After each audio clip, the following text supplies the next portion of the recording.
কন্ঠো install করার জন্য এটার ইনস্টলারের উপর রাইট বাটনে ক্লিক করে আমি রান অ্যাজ অ্যাডমিনিস্ট্রেটর করছি। দেন এটার ডিফল্ট ডিরেক্টরি, যেটা কিনা ডকুমেন্টসের কন্ঠো নামের ফোল্ডার, সেখানে ইনস্টল করবে। ইনস্টলেশন প্রসেস শেষে আমি যখন ফিনিশে ক্লিক করব, এটা কন্ঠো রান করার কথা, কিন্তু এমনটা না হয়ে উইন্ডোজ ডিফেন্ডার কন্ঠো ফোল্ডারটাকে অ্যাজ এ ভাইরাস হিসাবে ডিটেক্ট করে কোয়ারেন্টাইন করে দিয়েছে।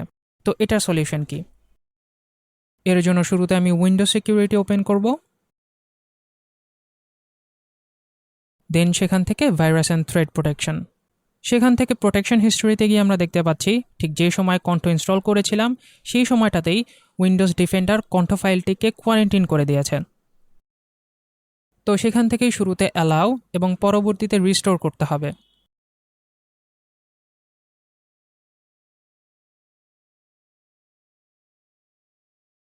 ব্যাস, এখন আপনি বাধাহীনভাবে কন্ঠো চালু করতে পারেন।